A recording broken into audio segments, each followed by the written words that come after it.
Hey guys, welcome to Girl Meets Green. My name's Norma, your host or whatever, and we are here with an exclusive. Just kidding, but like I'm about to be one of the first. That's the plan here, okay?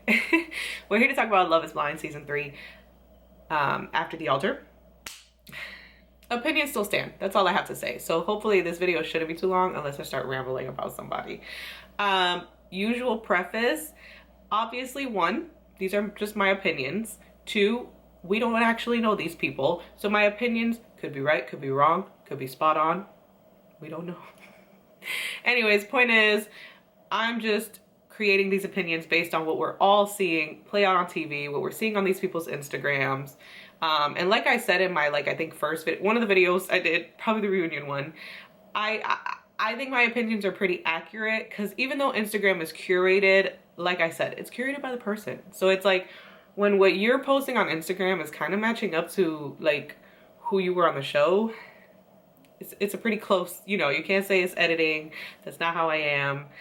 It's too similar. But anywho, let's jump right in. Alexis and Brennan. I wanted so badly to like Alexis. She seems chill and very body positive, very like Ashley Graham vibes a little bit. But and I almost let everything go after the reunion, and then after the altar comes out. And I tried to give it the benefit of the doubt of like, this was filmed a while ago too, but then at the same, it's like, no. There's been like 3 separate filming occasions, like with space in between, for you to like regroup and become yourself again. And this is what you're still showing is you. Is you. Like you, and y'all been saying it's the editing, it's the editing, it's the this, it's the that, but then you come out and you're the same person. And if you didn't like that, even if you try to say producers kept it, no. Because you could say no and be you. Anywho, Alexis, Caddy, again, I thought it was so corny when all the girls get together. She's talking about her birthday party she's throwing, and she's like, yeah, everyone's invited. We did invite Cole. I don't know if he'll come or not, but the invites were sent out. Oh, do you have entertainment? Yeah, Cole. Ha ha ha ha. He's gonna be the clown. Like, for what? For what? One thing I can't stand is a bully. Brennan, what you got to say about your girl now? Nothing, because you the lap dog. And that sounds harsh, but honestly, even her dad says it in After the Altar, and she's like, actually, we're pretty equal. Like, sometimes I'm in charge, sometimes he is, or whatever she said. No, baby, no. You're fooling him into thinking he's in charge so you can keep being in charge. That's not what's happening. Like, I'm sorry, Brennan is her little yes man. Because then we have the scene with Brennan and Cole where Bartise is trying to get them to be cool, and Brennan's like, no, because, and Cole's like, listen, I know you created like an image of me based on what you heard, not what I heard, what I saw, but you didn't see anything. Because he's like, okay, so like, what did you see? You calling Zanab fat, telling her she needs to eat less, which once again, none of you saw. You just heard it from Zanab, and Brennan, you heard it from Alexis. Alexis basically telling you, we're not cool with him for this reason. And you didn't even check to see if it's true. You were proven that it wasn't true, and here we still are. With you being Alexis's lapdog for no reason at all. And you flirting with girls at bars. Again, the way Brennan said it, he didn't see that. That was just based on at the reunion when they were saying like, yeah, you tried to kiss a girl at the bachelor party. Because they literally were all like, yeah, I'm too drunk. We went home. So it's like, okay, so Brennan, because it fits your wife's narrative, now suddenly he went back out. Like, it's true, even though you all said you all went home. Like, goodbye. No. And we gonna keep Brennan and Alexa super short and simple, because that's it. It's like all the opinions I said before still stand. It's corny. You talking about you don't like bullies and you're being bullies. Like, Cole has done nothing to you. You were shown that the things Zanab said to you weren't exactly true. In that one post Alexis made a while back, she even kind of alluded to like essentially being like, I don't care. That's how my friend felt, so I stand by her. Which, cool, but you're still wrong. And you're still being a bully. Like, he's done nothing to you, and you're sitting there like, yeah, he's the entertainment, he's the clown, ha ha ha. And they're like, ha ha. Why bother inviting someone that, 1, you don't want there, and 2, you're just talking shit about? Like, I think that's corny. And I get the producers and everyone probably like forced them to, like, obviously it's the After the Altar event, so like you probably had to invite him, so she's trying to play it off like she chose to, but I think that's corny. Because you literally could just say, yeah, the producers made us invite him, we didn't want him there. And at least that would be more truthful than, I don't know, it's just, no. And I honestly wish Cole hadn't gone. I'm glad it didn't go like left for him, but I just wish he would have been like, there's nothing for me there. Because they're all fake friends except for Bartise. For Nicole. And I mean, it's Bartise. He's just glad he wasn't the man being called out. Moving on to Colleen and Matt. I'm sorry, I kind of still feel, I pretty much still feel the way I feel about all these people still, except maybe one person that I'm like a little more secure in my opinion of them, and we'll talk about that person. Colleen is like trying to convince herself that this relationship works. I loved the confessional moment they had with Raven, where Raven was like, they're just like fighting and bickering all the time. She's like, I don't know, it's weird vibes. And I was like, she expressed exactly how I was feeling watching After the Altar, where I was like, they're acting like it's just poking fun at each other, like we're just being fun. But it was like, no, you're literally like passive aggressively coming at each other and then laughing afterwards. I still don't think that they're a good match. Matt still clearly has not gone. I don't know if he has gone and he's just seeing the wrong therapist, or if he hasn't gone at all, because the way he like just freaks out speaking to people is like, that's what you're still doing to her. And what made me so sad, Colleen, babes, if you're watching, I love you, and this is not a dig, like this is trying to reach out to you. She says at one point, like, you know, I think if we hadn't said yes, I wouldn't have that thing that keeps us going, like when we fight. And I'm like, but we said yes for a reason. And it's like, there would be a lot of women in danger or in very emotionally, mentally draining, sad situations if every time their husband treated them like crap, they were like, but we said yes for a reason.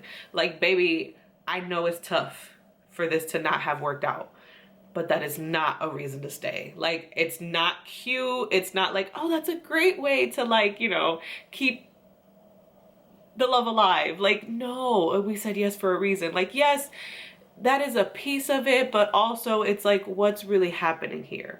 And then she says like, oh, because he won't listen to me. Like, oh, he like, there was little comments she was making that you could tell that it was still the same type of argument they were doing on the show, of arguing. And that's where I was like, this doesn't feel good. This doesn't feel right. When he's with the guys, and who was it? I think it was Bartise, who was like, dude, you're not living together. Like, that doesn't make sense. You're married. Like, because honestly, and to each their own, but at the same time, they wanted the conventional marriage of living together. So it's a little weird that you would wait so long to move in together. It just didn't make sense. It didn't make sense. And that's just me. I could see if they were like, yeah, like, you know, for the first 2 or 3 months we didn't live together because we kind of just wanted to feel things out. And then like, or we wanted to get to know each other a little bit more, right? But it was like a year plus of them not living together. That's weird. You're married and you want the conventional marriage. Like, I don't know. But anyways, I'm moving on because those two, I don't think there's any hope for them like hearing what people are saying. But what I was gonna say, sorry, I get so thrown off, was when the guys were saying, like, you know, when Bartise is like, it's just a little bit weird, like if you love each other, and he was just like, no, like we do love each other, like no, because we're confident in our relationship, and like we know that what people aren't saying, like he was just so defensive and like slightly aggressive, but almost like he's listened to everyone saying he's aggressive, so he's trying not to be, but like still is. Does that make sense? Like, it's like he hasn't actually worked on it, but he knows that that's how he's portrayed, so he's trying to tone it down, but it's still there because you haven't worked on it. You don't know how else to react. Nancy and Bartise, okay, that whole friendship little thing situation with them was weird. I personally think that their communication, their story should have ended when he said no, because like there was nothing more there, you know? And the tough thing is that he made it clear he wanted to keep dating after the show.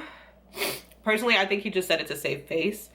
Because then in After the Altar, we have him being like, no, like when one of the guys asks him, he's like, yeah, there's no romantic feelings for me with Nancy. Like, it's just friends. And I think it might have been Brennan who was like, have you told her that? Because there's a difference between like you thinking that and her not knowing that, and her being out there thinking there might be hope. But yeah, so it's clear that he didn't want that relationship to keep going, but he's trying to save face. He doesn't want to be the jerk that's like, yeah, no, I don't want her. And so on her side of things, I think it should have just ended there, but I think she started missing him. And then the fact that he had said it out loud to her, like, oh, I want to keep dating. Maybe even though she might not have been ready to date him, she was like, but there's hope, right? Like he did say he'd still date, so like maybe we could date and it could go somewhere, you know? And so she's kind of struggling with that. And so in that in between, you're like, okay, let me keep him as a friend so he's there if I do decide to take the plunge, type of thing. And then that's not what happens. You know what you guys get what I'm getting at. So yeah, I think they should have just ended at the altar. I'm so glad Nancy like listened to her mom and her brother and what the girls were saying, because I was just like, Nancy, you're in la la land, baby, come back down to earth. And her mom's like, dude, there's no reason that you need to be with this man or be pushing for this man. But Nancy cracked me up with like that, I don't tell my family anything, I just like move and da-da-da, and I don't even tell them who I'm talking to. And I felt like maybe that was like a little bit of an exaggeration. Like maybe she's not super open, but I don't think she seems too close to her family to not talk to them about these things sometimes. So I think it was her trying to convince us and her family and everyone that it's like, you know, this is normal. Me meeting in secret with this man is totally normal. Like, no, it's not, girl. We can see it. Raven and SK. Now, this is the one I was talking about that, like, my opinion of the person was solidified, and that was Raven. I think my last video that I made about this, I said, like, I'm on the fence, because we found out about SK's cheating, and we were like, was Raven involved? And they were, like, a publicity couple, and then she realized, like, okay, well, that's over, so we gotta end that. But seeing her, like, after they showed him proposing and all that, and then they show her confessional and she's just like, oh, this sucks, like this hurts, blah blah, I was like, dang, like that's jacked. Like and that's, like I said, my opinion of her, because I was leaning more towards like it was genuine and she genuinely was like in that, and she was, and it makes me so sad for her because like that hurts. That is so hard. I don't understand why he did the whole proposal thing a second time. I mean, I do. Obviously this man was in this for the fame, and I think he re-proposed to try to keep this persona going. And, you know, because it was like, you didn't have to do that. You didn't have to like seal yourself into her heart more, knowing what she was doing on the side. Like, why? For what? But anyways, so those opinions I feel are correct, are valid. I feel for her. I hope that by now she's like healed and moved on from that situation, because like that was so shitty of him. He literally doubled down and like broke her heart twice for no reason. For no reason at all. She's over here chilling like, oh, we're doing well, you know, we're taking the relationship at our own pace. So like it wasn't like she was begging you to propose. You just felt the need to do something for the show. He was like, oh, after the altar, proposing again. SK hashtags, here they come. Like, dude. And this failed. I can't wait to hear what people are saying about him. But yeah, so like I said, I hope Raven is healed and happy and whole. She seems like it. She's living her best life. Who would have thought? Because I could not stand Raven through the majority of this shit. Even as cute as her and SK were being, I was like, something's off here. I don't like it. I don't like them. And now I love her. She's my favorite of everybody on it. Last but not least, Cole and Zanab. Opinions still stand for me, basically. I feel poor Cole keeps getting like attacked and just dragged and like almost convinced. I feel like this time he held his own a little bit better, where it was like, no, he calmed himself and was like, I know who I am. I know who I am. You know what I mean? Like he kind of was like, they could say what they want to say. You feel that way, dude? Sorry for you. Like, happy birthday to your wife, right? Like with the Brennan situation. But yeah, so he goes up to Zanab and they sit and chat and kind of just squash the beef, and it's like, it is what it is, which great. I'm glad he got that. I think that will help him looking at the situation of feeling like there was closure. Zanab, I feel like she's still in denial. She mentions like a therapist. I feel like she was trying to, here's the thing. I think Zanab realized she was wrong, but it was too late to go back, right? Because she already taken the stance of like, I was a jerk to him at the altar because like I stand for women empowerment and, you know, loving our bodies and not letting men tear us down and whatever. So she took this stance, like the Deep D stance, like they're calling it. Yes, we're aware that she did not see Deep D yet. But the point is that, you know, women standing up to terrible men, to men treating them terribly or whatever type of stance. And so now it's like, I can't go back. I can't turn around and say like, you know what? I was perceiving the situation differently, because he keeps telling her, and he said it in so many ways of like, and to other people, I had no idea I was making her feel that way. She didn't say anything about it. Like, and like he said, he's sitting there like, oranges are healthy. Why would I say she can't eat 2 little oranges? You know, like he's like, there's like no calories in oranges. Like it really, and my thing is like all these girls are still standing strong in this with her. And it's like, you guys, the argument makes no sense. other than she interpreted it a different way because of where her mind is at. She was interpreting things he was saying in different ways and then telling people that that was the fact. And it wasn't. And it was proven that it wasn't. Time and time again, you can see it throughout the show. Sure, he made insensitive comments, but I think it comes down to, with them two, the main base of it is they weren't a good fit because of, he's more of like a jokester, and like, you know, I wanted, like, he would need someone with like my mentality of food, where it's like, I'm not going to be hurt, or just like self-esteem, like someone with a strong self-esteem where they're not going to be like, oh, he really thinks that, where he's just like, I was just kind of joking in the moment saying stuff.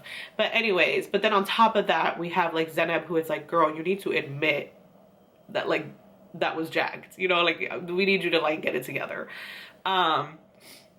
Yeah, so my opinions of both of them still stand. She was so immature with like all of this, like, you know, I'm not walking up to him, so if he wants to talk to me, he's gonna have to come to me, and like, ooh, yes, girl, we're gonna look so cute stunting on this Cole, like, I hope I don't revert and just want to date him again. Like, which one is it? He's a jerk and we're empowered, or like we loved him and he wasn't all bad, you know? Like, did you hear the good things I said about you in that speech? It was almost like she was trying to convince him to follow her narrative, so then the public would just have to. Does that make, like, if I could convince him that my speech wasn't all bad, then like everyone else will think so, right? Because if he's not mad at me about it, how can they be? What the fuck is, girl, you said like, I know you loved me or something, or like we had fun. She made like one little positive comment and then the rest of that speech dragged him. Like, are you good? Are you good? After the altar was very interesting. I liked this after the altar. I felt like they did a really good job of having like the drama in there, but still keeping like a good baseline where it wasn't just like a bunch of crap. It wasn't super exciting and like, oh, I tried to party so hard like the second season was, but it was like, you know, it was a good pace. I hope you guys enjoyed my opinions, my recap, what's going on. I was so excited to make this video. Like the video if you did enjoy it. Comment down below. I want to know if anyone's like opinions changed. So I felt like all of mine stayed the same for everyone, but I want to know if any of you were like, oh, now I look at this person differently, or oh, this situation differently. Subscribe for more content like this, and I will catch you in the next one. Bye.